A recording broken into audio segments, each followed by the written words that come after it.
এই বিশ্বে মোট বিলিয়নিয়ারের 40%ই হচ্ছে ইহুদিরা।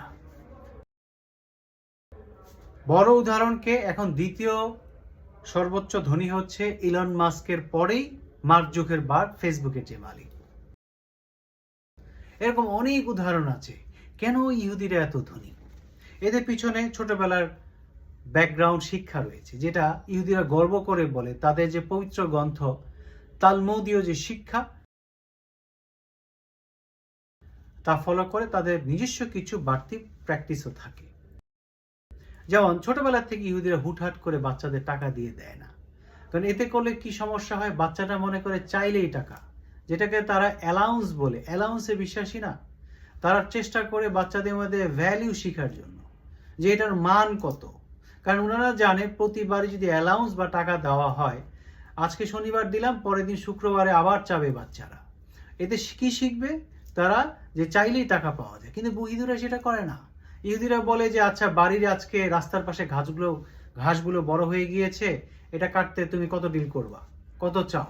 ছোটবেলা থেকে তারা শিখে যে আজকে হয়তো আমি ওয়াশরুম ধুবো অথবা একটা রুম পরিষ্কার করব, ডিল। এতে করে তারা ছোটবেলাতে ব্যবসা শিখে। আস্তে আস্তে করে যখন বয়স গেলে যায়, মোটামুটি তারা এই বিষয়গুলো পারদর্শী হয়ে যায়। 18 বছর বয়সে তারা যে কোনো পেশাগত পারদর্শিতায় চলে আসে। এই যে শিক্ষা, এবং শুধু তাই না, ওনাদের তালমুদে আরেকটা বিষয় বলা আছে যে সত্যবাদিতা শেখানো হয় ঠিকই, সত্যর পাশাপাশি বাস্তব জিনিসও শেখা হয়, যে বাস্তবে কি করা হয়, কি হচ্ছে মিথ্যা হয়, অন্যায় হয়, সেটাও শেখায়। কিন্তু বাদ বাকি যে আমরা আছি, তারা কি শিখায় ছোটবেলা থেকে? বাচ্চাদেরকে শিখায় যে সদা সত্য কথা বলি, মিথ্যা কথা বলি না। মিথ্যা কথা বললে আমরা না বাবা মিথ্যা কথা বলো না। এই বাচ্চাই যখন বয়সন্ধিকালে পরে 12, 13, 14, 15তে বয়স পড়ে, তখন যখন বাস্তবতা আস্তে আস্তে ক্লিয়ার হতে থাকে, এই বাচ্চা হচ্ছে গিয়ে যাকে বলে কালচার শকটে আক্রান্ত হয়, সে আঘাত পায়। আমার বাবা মা কি শিখালো আমাকে, আর বাস্তবতা আমি কি দেখছি।